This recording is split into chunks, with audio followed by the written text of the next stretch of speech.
একটা চায়ের দোকানে দুইজন বন্ধু গল্প করতেছিল এবং এই দুই বন্ধু বিভিন্ন বিষয়ে আলাপ করছে এবং নিজেদের ইনকাম নিয়েও আলাপ আলোচনা করছে যে একই সময় আরেকটা লোক ওই চায়ের দোকানে ঢুকছে। তো ওই লোক চায়ের দোকানে ঢুকেই ওভারহার্ড করছে, কানে কানে শুনছে যে ওইখানে দুইটা ছেলে টাকা পয়সা নিয়ে আলাপ আলোচনা করতেছে। তো এই লোক কিউরিয়াস হয়ে ওই দুই বন্ধুর একজনকে জিজ্ঞেস করেছে যে ভাই আপনি দিনে কত টাকা ইনকাম করেন? তো ওই ছেলে, যে দুই বন্ধুর এক বন্ধু যে কথা বলছিল, সে বলছে যে আমার দিনে ইনকাম প্রায় $50 মতো। তো এই লোক বলছে দিনে ইনকাম $50, তার মানে মাসে আপনার ইনকাম প্রায় $1500। তো ওই ছেলে বলছে হ্যাঁ। তখন এই লোক যে মাত্র চায়ের দোকানে ঢুকছে সে বলছে যে আমি একটা পডকাস্ট শুরু করব, আপনি আসেন আমার পডকাস্টে, আপনি আমার প্রথম গেস্ট এবং আমার পডকাস্টের টাইটেল হবে কিভাবে মাসে $1500 ইনকাম করা যায়। তখন এই ঠিক চায়ের দোকানের পাশেই একটা ঝালমুড়িওয়ালা বসেছিল, যে ঝালমুড়িওয়ালা দিনে 5000 টাকার সেল করে, প্রত্যেক ঘন্টায় প্রায় 10 থেকে 20 প্যাকেট ঝালমুড়ি বিক্রি করে এবং প্রত্যেক প্যাকেট 10 থেকে 20 টাকা এরকম। তো দিনে প্রায় 5000 টাকার বিক্রি হয়, বা ইংরেজিতে বললে দিনে প্রায় $50 মতো বিক্রি হয়। তো উনি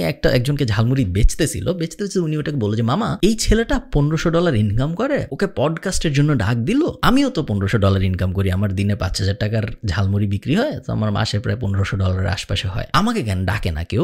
যে ঝালমুড়ি কিনতেছিল সে বলল যে আপনাকে ডাকেন না, কারণ আপনি ইনকাম করেন দিনে 5000 টাকার, আর এই ছেলে ইনকাম করে দিনে $50। দুইটা শুনতে একই মনে হয় কিন্তু দুইটা আসলে এক না। এই গল্পটা আমি আপনাদের এই জন্য বললাম কারণ আমরা অনেকে ডলারকে ওভার ভ্যালু করি। আমি সবসময় মানুষকে বলে আসছি, যদি আপনার ইনকাম হয় মাসে $1000, সেই ক্ষেত্রে আপনার ডলারের আশা বাদ দিয়ে বাংলাদেশি টাকার দিকে যাওয়া উচিত, কারণ $1000 ইন্টারন্যাশনাল স্ট্যান্ডার্ডে কোনো টাকা না। $1000 যদি কারো ইনকাম হয়, বা আমেরিকায় $12000, $1000 মাসে, সো বছরে $12000 ইনকাম যদি কারো হয়, সে আসলে হোমলেসের পর্যায়ে পড়ে। আপনারা একটু গুগল করে দেখেন। বাংলাদেশে আমরা ওভার গ্লোরিফাই করি, বাট বাংলাদেশে আমরা জাস্ট ডলারের নেশায় বুঝি না যে $1000 আসলে টাকার অঙ্কতে অত বড় টাকা না। সো আমি চাই এই জিনিসটা আপনারা একটু ভাবেন। আজকের ভিডিওতে আমরা কিছু আইডিয়াস নিয়ে কথা বলবো, যে আইডিয়াসগুলো স্টুডেন্টরা ইমিডিয়েটলি ইমপ্লিমেন্ট করতে পারে টু স্টার্ট মেকিং মানি। চলুন শুরু করা যায়। 1 নম্বর লিস্টে থাকবে 3টা ট্র্যাডিশনাল টিউশনি, অথবা আপনি এখানে বসাইতে পারেন কোনো একটা কফি শপে পার্ট টাইম জব, বা এনি প্লেসে পার্ট টাইম জব। কোন জায়গায় ইম্পর্টেন্ট না, পার্ট টাইম জব। এখানে স্টুডেন্টরা ভুলটা কি করে আমি আপনাদের বুঝায় বলি। স্টুডেন্টরা ভুলটা যেটা করে সেটা হলো তারা ভাবে যে একটা টিউশনি আমি করতেছি, এই টিউশনিটা আমাকে মাসে 5000 টাকা দিচ্ছে, তাহলে আমি কাজ করি, আমি 10টা টিউশনি খোঁজার চেষ্টা করি, তাহলে আমার মাসে ইনকাম হবে 50000 টাকা। 50000 টাকা তো খুব ভালো টাকা। সো একটা টিউশনি করলে 5000, 10টায় 50000, আমি 10টা টিউশনি করি, আমার জীবন সেট। ভুলটা যেটা হয় সেটা হলো ওই 50000 টাকার চক্করে পরে আপনার যদি 50000 টাকা ইনকাম হওয়া শুরুও হয়, আপনার ওই পার্ট টাইম ব্যাপারটা আর থাকে না, ওটা ফুল টাইম হয়ে যায়। ওটা যখন ফুল টাইম হয়ে যায়, টিউশনি এমন একটা জিনিস যেখান থেকে আপনি গ্রো করতে পারবেন না। টিউশনি করে কেউ নতুন কিছু শিখে না, বা পার্ট টাইম জব করে কেউ অনেক আহামরি নতুন কিছু শিখে না। তো এই 50000-এর চক্করে পরে আপনি পার্ট টাইমকে ফুল টাইম যেহেতু বানায় ফেলছেন, আপনার হাতে এখন আর এক্সট্রা সময় নাই। এক্সট্রা সময় যেহেতু আপনার নাই, তো আপনি কোনো বিজনেস দাঁড় করানোর ক্ষেত্রে, বা নিজের নলেজ বাড়ানোর ক্ষেত্রে, বা নিজের স্কিল বাড়ানোর ক্ষেত্রে সময় দিতে পারতেছেন না। তো এই 50000-এর চক্করে পরে আপনার পুরো জীবনে যে আপনি মাসে 5 লাখ 10 লাখ টাকা কামাই করতে পারতেন, ওই অপরচুনিটিটা পুরো নাই হয়ে যাবে। কোনোদিন আপনি ওটা করতে পারবেন না, জাস্ট বিকজ আপনি শর্ট টার্মে 50000 টাকার দিকে দৌড়াইছেন। তো আপনার হাতে অপরচুনিটি থাকলেও আপনি কখনো 50000-এর দিকে যাবেন না। আপনি হাইস্ট 10,000, 20,000, 25,000-এর দিকে যাবেন। ওইটা পার্ট টাইমে থাকবে, যাতে করে আপনার হাতে এনাফ সময় থাকে, যাতে আপনি ওই এনাফ সময়টা দুইটা কাজে, হয় নিজের স্কিল বাড়ানোর ক্ষেত্রে, অথবা নিজের নলেজ বাড়ানোর ক্ষেত্রে, অথবা একটা ব্যবসা দাঁড় করানোর ক্ষেত্রে আপনি ইনভেস্ট করবেন। অলওয়েজ রিমেম্বার, আপনার মেইন ওয়েলথ আসবে আসলে ব্যবসা বানানোর দিয়ে। আপনার মেইন ওয়েলথ কখনো আসবে না আপনার সময়কে বিক্রি করে টাকা ইনকাম করা দিয়ে। তো সময়কে আমি বিক্রি করবো টাকা ইনকাম করার জন্য, বাট বেয়ার মিনিমাম। যখন আমার মনে হবে যে আমার এনাফ টাকা হয়ে গেছে বাঁচার জন্য, তখন আমি আর আমার এক্সট্রা সময় দিব না। আমার এক্সট্রা সময়টা আমি তখন এই সাইডে দিব, যাতে করে আমার গ্রোথটা এক্সপোনেনশিয়াল হয়। Second, freelancing. Freelancing is glorified চাকরি। আপনি যদি প্যাসিভ জার্নালের স্টুডেন্ট হয়ে থাকেন, আপনি দেখবেন ফ্রিল্যান্সিং নিয়ে আমাদের একটা বিশাল কোর্স আছে, যেখানে আমরা 30 থেকে 35টা স্কিল শেখাইছি। বলে যে কোনো একটা স্কিল যদি আপনি শিখেন, আপনি ফ্রিল্যান্সার হিসেবে কাজ শুরু করতে পারবেন। ওখানে মার্কেট প্লেস নিয়েও ডিটেল ভিডিও আছে। সব স্কিল শিখবেন ফার্স্টে ওই 30টার ভিডিওর কোনো একটা দেখে, এবং তারপর মার্কেট প্লেসের ভিডিওগুলো দেখে আপনি কোনো একটা মার্কেট প্লেসে যাবেন। 2টা মার্কেট প্লেসে মেনলি যাওয়া যায়, হয় আপওয়ার্ক অথবা ফাইবার। 2টার কোনো একটা আপনি যাবেন, মার্কেট প্লেসে যেয়ে আপনি ফ্রিল্যান্সিং শুরু করবেন। বলতে অনেক সহজ, আসলে করতে একদমই এরকম সহজ ব্যাপার না, অনেক সময় লাগে। বাট যেই কারণে আমি এত সিম্পলিফাই করে বলতেছি, কারণ আমি চাই না যে ফ্রিল্যান্সিংও আপনার এন্ড গোল হোক, কারণ ফ্রিল্যান্সিংও কিন্তু আসলে চাকরি। অনেক মানুষ বাংলাদেশে আমি ফ্রিল্যান্সার, আমি নিজের সময়ে কাজ করি, এরকম ঢং করার কারণে অনেকে ধরে নিছে যে ফ্রিল্যান্সিং মানে মনে হয় খুব আহামরি জিনিস। এটা আসলে এমন কোনো আহামরি জিনিস না। এটা মেইনলি একজন বসের বদলে আমার 20টা বস থাকবে, 20টা বস আমাকে 20টা প্রজেক্ট দিবে। 20টা বস পৃথিবীর বিভিন্ন দেশে আছে, এই কারণে ওরা আমাকে অন্য কারেন্সিতে টাকা দিবে। যেহেতু বাংলাদেশের বাংলাদেশের টাকার মান অনেক কম, অন্যান্য কারেন্সি টাকার মান বেশি, তো ওরা যখন $1 দেয় আমি তখন 100 টাকা পাই, আমার একটু ভালো লাগে। বাট ফ্রিল্যান্সিংও কিন্তু আপনার টাইমের এক্সচেঞ্জেই আপনি টাকাটা পাচ্ছেন। ফ্রিল্যান্সিং আপনাকে আহামরি ক্রেজি রিচ বানাই দিবে না। ফ্রিল্যান্সিং করে 20 কোটি টাকা একা একা জেনারেট করে ফেলছে এরকম মানুষ বাংলাদেশে নাই। থার্ড, আমি চাই আপনি একজন কানেক্টর হন, নিজেকে আপনি একজন কানেক্টর হিসেবে ভাবেন এবং এটাকে একটা পার্ট টাইম জব হিসেবে ট্রিট করেন। একজন কানেক্টরের কাজ কি? একজন কানেক্টরের কাজ হলো বিভিন্ন মানুষকে কানেক্ট করানো। আপনি একটা ফেসবুক গ্রুপে দেখলেন একজন বলছে যে আচ্ছা আমি যদি এমন একজনকে পেতাম যে ভালো ফ্রেঞ্চ শিখায় বা ভালো জার্মান শিখায়, আমার জার্মানি যেতে হবে, আমার হাজব্যান্ড বা ওয়াইফ অলরেডি জার্মানি চলে গেছে, ওর A1 ক্লিয়ার হয়ে গেছে, B1 এগুলো ল্যাঙ্গুয়েজ প্রফিসিয়েন্সি লেভেল ক্লিয়ার হয়ে গেছে, আমার হচ্ছে না, এরকম একজনকে যদি আমি পেতাম খুব ভালো হইতো। আপনি এরপর খুঁজে বার করবেন, এটা আপনার মাথার মধ্যে থেকে যাবে। আপনি রিসার্চ করতেছেন, আপনি নর্মাল আপনার জীবন কাটাচ্ছেন, হঠাৎ আপনি আরেকজনকে দেখলেন যে বললো যে আচ্ছা আমার এক বন্ধু রিসেন্টলি এর কাছ থেকে জার্মান শিখছে, ও খুব ভালো জার্মান শিখায়। 2টা ডট পেলেন আপনি। এই 2টা ডট এখন আপনি আপনার মাথার মধ্যে মিলানোর চেষ্টা করবেন। এই লোককে ফার্স্টে যা জিজ্ঞেস করবেন, আচ্ছা তুমি কি জার্মান শিখাও? তুমি যে শিখছো ভালো করছো, একজন নাকি তোমার কাছ থেকে শিখে জার্মানি চলে গেছে, তুমি কি এরকম জিনিসপত্র শিখাবা অন্য কাউকে যদি আমি পাঠাই? ও যদি বলে হ্যাঁ শিখাবো, আচ্ছা তুমি যাকে পাঠাবো তার 20% আমাকে কি দিবা? বললো ওকে দিব। ওর তো এই মুহূর্তে কোনো স্টুডেন্টই ছিল না। এরপর আপনি অন্যজনের কাছে গেলেন যে আপনার 2 মাস আগে আপনার মনে ছিল সে জার্মান শিখতে চায়, এই দুজনকে আপনি যে মিলাইলেন, ওই যে 20% আপনি পেলেন, ওটা হলো আপনার কমিশন। সো কানেক্টর, অনেকে বলবে অ্যাপয়েন্টমেন্ট সেটলার। কানেক্টর আমার মতে খুব কুল একটা বিজনেস এবং প্রত্যেকটা স্টুডেন্টেরই এটা পার্সু করা উচিত, কারণ এটা মাল্টি ডাইমেনশনাল, এটা অনেক অ্যাঙ্গেলে হতে পারে। এটা একটা এক্সাম্পল আমি দিলাম আপনাদের। আর একটা অবভিয়াস এক্সাম্পল হতে পারে, আপনি বিভিন্ন ফেসবুক পেজকে মেসেজ দিয়ে বললেন যে তোমাদের কি মার্কেটিং এর হেল্প লাগবে? যদি বলে হ্যাঁ লাগবে, আপনি তো মার্কেটিং এর কিছু জানেন না, আপনার জানা জরুরি না, আপনি তখন ওই লাগবের ইনফরমেশনটা নিয়ে একটা এজেন্সিকে দিবেন, দিয়ে বলবেন যে তোমার মার্কেটিং এর সার্ভিস লাগবে বলেছে আমাকে, ও যদি তোমার ক্লায়েন্ট হয় তুমি আমাকে প্রথম মাসের 15% দিও বা 10% দিও। আরেকটা অ্যাঙ্গেল হয়ে গেল। এরকম মাল্টি ডাইমেনশনাল অ্যাঙ্গেল কিন্তু আপনি খুঁজে বের করতে পারেন এবং এই অ্যাঙ্গেলগুলো খুঁজে বের করে ডটগুলা কানেক্ট করার যে জবটা, ওটাকেই আমি বলতেছি একজন connectors job. It's a business. So eventually আপনি এটা গ্রো করতে পারবেন এবং আপনার জায়গায় একজন মানুষকে সিইও হিসেবে বসায় দিয়ে আপনি মুভ অন করতে পারবেন। এবং এই কারণে আমার এই জিনিসটা পছন্দ এবং আমার ধারণা এটা যে কোনো মানুষ স্টুডেন্ট অবস্থায় শুরু করতে পারে। Fourth, be a writer for CEO's. আমি জানি না আপনারা জানেন নাকি, বাংলাদেশ হোক ইন্টারন্যাশনালি হোক সবাই ইনফ্লুয়েন্সার হইতে চায়, সবাই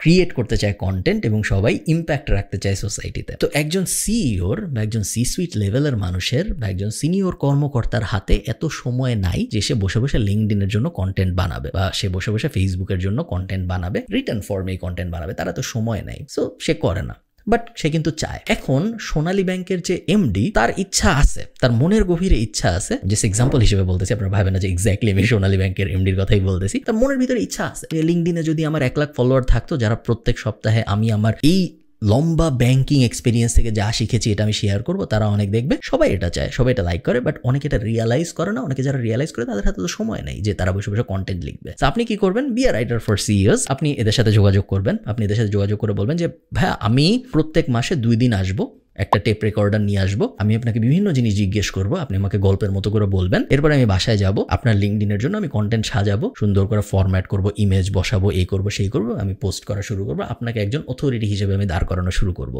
শুধু যে সি সুইট লেভেলের মানুষদের হতে হবে তা না, এই জিনিস আপনি ইয়াং স্টার্ট আপ ফাউন্ডারদের সাথেও করতে পারেন, কারণ স্টার্ট আপ ফাউন্ডারদের বেশিরভাগ সময় ফান্ডিং লাগে এবং ফান্ডিং যখন দেওয়া হয় তখন অনেকগুলো মেট্রিকের মধ্যে একটা মেট্রিক দেখা হয় যে এর ইম্প্যাক্ট কিরকম, এবং এই কারণেই স্টার্ট আপ ফাউন্ডাররা চায় তাদের লিঙ্কডইন অনেক স্ট্রং হোক, তাদের ফেসবুক অনেক স্ট্রং হোক, তাদের সোসাইটাল অথরিটি ইম্প্যাক্ট অনেক বেশি হোক। সো তাদেরকেও আসলে টার্গেট করা যেতে পারে। অনেক মানুষ, ইভেন বেসিক ডক্টরদের বা ইঞ্জিনিয়ারদের, স্পেশালি ডক্টর যাদের সার্ভিস টাইপ বিজনেস আছে, B2C অ্যাঙ্গেল আছে, ডক্টর টাইপ মানুষজন, এদেরকে যদি আপনি অথরিটি বানাতে হেল্প করতে পারেন, আপনার কি মনে হয় না যদি 2টা ডাক্তার থাকে, যার একজনের 1 মিলিয়ন ফলোয়ার ফেসবুকে ভার্সেস আরেকজনের 200, তার মধ্যে 1 মিলিয়ন যার, সে বেশি পেশেন্ট পাবে, কারণ পেশেন্টদের তাদের যখন তাদের প্রবলেমটা হবে তাদের এই ডাক্তারের নামই ফার্স্ট মাথায় আসবে। তো এই ব্যাপারটা যদি আপনি ওই ডাক্তারকে বোঝাতে পারেন, যে কোনো বেনিফিশিয়ারিকে বোঝাতে পারেন, আমি শিওর আপনারা খুব সহজেই তার জবটা পাবেন। এবং এই জবের একটা কুল ব্যাপার হলো আপনি এটাও বলতে পারেন যে আমি 2 মাস ফ্রি করতেছি, কারণ আপনার তো ফ্রি করতে আসলে কোনো টাকা পয়সা খরচ হচ্ছে না। তো আপনি বলতে পারেন আমি 2 মাস ফ্রি করতেছি, আপনি দেখেন আপনার আসলে কোনো লাভ হয় নাকি। যদি আপনার মনে হয় যে আমি আপনার ফেসবুক পেজটা, আপনি একজন ডাক্তার, আপনার সময় নেই, কিন্তু আপনার ফেসবুক পেজটা আমি ম্যানেজ করার কারণে আপনার 2টা কাস্টমার যদি মনে হয় বেশি বাড়ছে, তাহলে 2 মাস পরে আমরা আলাপ আলোচনা করবো না যে কিরকম টাকা পয়সা আপনি আমাকে দিবেন, আপাতত কিছু দিতে হবে না। I think it's a cool business for students, এবং এটাও এমন একটা বিজনেস যেটা actual business, not like freelancing এর মতো কিছু বা টিউশনের মতো কিছু, এটাকেও আপনি গ্রো করতে পারবেন to the moon. 5 number, be an editor for creators. So again এইটা এবং লাস্টেরটা 2টা অনেকটা কাছাকাছি। লাস্টেরটা আমরা বলেছিলাম যে কিভাবে আপনি যারা ইনফ্লুয়েন্স চায় তাদেরকে ইনফ্লুয়েন্স পেতে হেল্প করতেছেন। এটা আমি বলতেছি যে যারা অলরেডি ইনফ্লুয়েন্সিয়াল তাদের ইনফ্লুয়েন্স বাড়ানোর ক্ষেত্রে আপনি কিভাবে হেল্প করবেন। আমাকে যদি কেউ একজন এসে বলতো যে ভাই এই যে দেখেন আমি গত 8 মাস ধরে টিকটক নিয়ে বিশাল রিসার্চ করছি এবং আমার মনে হয় বাংলাদেশে আমি টিকটক নিয়ে যত কিছু জানি এরকম খুব বেশি মানুষ পাওয়া যাবে না। আমি চাই আপনি আপনার চ্যানেলটা আমাকে দেন, আমাকে পারমিশন দেন, আমি টিকটক চ্যানেল গ্রো করব এবং আমি শিওর আগামী 6 মাসের মধ্যে, গ্যারান্টি তো দিতে পারতেছি না কারণ অ্যালগোরিদম কি করবে এটা কেউ জানে না, বাট আমি মোটামুটি শিওর যে আমি 6 মাসে আপনার টিকটক প্রোফাইলে 1 মিলিয়ন ভিউ এনে দিতে পারবো, 50 মিলিয়ন ভিউ এনে দিতে পারবো, কারণ আমি অলরেডি দেখেন এই 3টা জিনিসে 50 মিলিয়ন ভিউ আনছি। এই কারণের পার্টটা ইম্পর্টেন্ট, এই কারণের পার্টটা অনেক মানুষ মিস করে ফেলে। সো আপনার স্টেপ 1 হলো ফিগার আউট করা যে আপনি কোন ইন্ডাস্ট্রিতে খেলতে চান।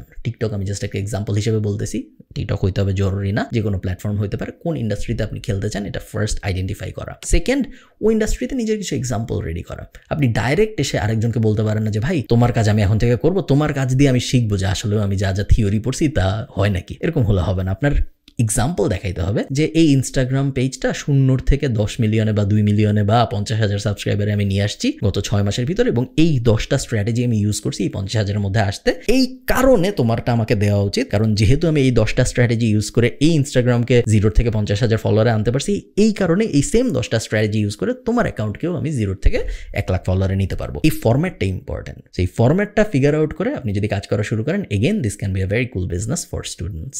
6th, ব্লগিং আমার খুব পছন্দের একটা জিনিস, এবং আপনারা যারা প্যাসিভ জার্নালের ইউটিউব চ্যানেল আমি জানি না দেখেন নাকি কেউ, যদি দেখেন ওখানে দেখবেন আমাদের 2017-18 ব্লগিং এর একটা কোর্স আছে ফ্রিলি অ্যাভেলেবল আমাদের প্যাসিভ জার্নাল ইউটিউব চ্যানেলে। ওই ব্লগিং এর কোর্সটা আমি একদম 0 থেকে একটা ব্লগ দাঁড় করায় সেটা থেকে ইনকাম করেও দেখাইছে। ওই কোর্সটা কিন্তু অনেকে পাইরেটেড 100-200 টাকায় বেচে, বাট অনেকে জানেন এটি ইউটিউব চ্যানেলে ফ্রি আমাদের। তো ওই কোর্সটায় যা দেখানো হয়েছে তার অনেক কিছু বদলাই গেছে। প্যাসিভ জার্নালে যারা স্টুডেন্ট আমাদের কোর্সের মেম্বার তারা জানেন যে আপডেটেড কোর্স আছে, এবং বা আপনি যখন এই ভিডিও দেখতেছেন তখন হয় আসছে বা হয়তো সামনে আসবে। তো ব্লগিং এর বেসিক প্রিন্সিপাল খুব সহজ। একটা টপিক আইডেন্টিফাই করা, যে টপিকে ম্যাস ইন্টারেস্ট আছে প্লাস নিজের ইন্টারেস্ট আছে, ব্লগ বানানো, সো কন্টেন্ট পাবলিশ করা, এসইও করা, এবং তারপরে ওয়েট করা যেন কন্টেন্টটায় ট্রাফিক আসে, এবং ট্রাফিক আসার পরে ডিসাইড করা আমি কিভাবে মনিটাইজ করব। সাধারণত 2টা ভাবে মনিটাইজ করা হয় অ্যাফিলিয়েট মার্কেটিং করে অথবা অ্যাড বসায়। আরেকটা উপায় আছে নিজের প্রোডাক্ট সার্ভিস সেল করা, বাট ওটা সাধারণত বেশিরভাগ বাংলাদেশি ব্লগাররা করে না। তারা হয় অ্যাফিলিয়েটের দিকে যায়, বা তারা অ্যাডের দিকে যায়, বা তারা 2টার দিকেই যায়। তো এই 5টা স্টেপ ফলো করে যে কেউ ব্লগার হতে পারে। আমার মতে ভেরি কুল বিজনেস ফর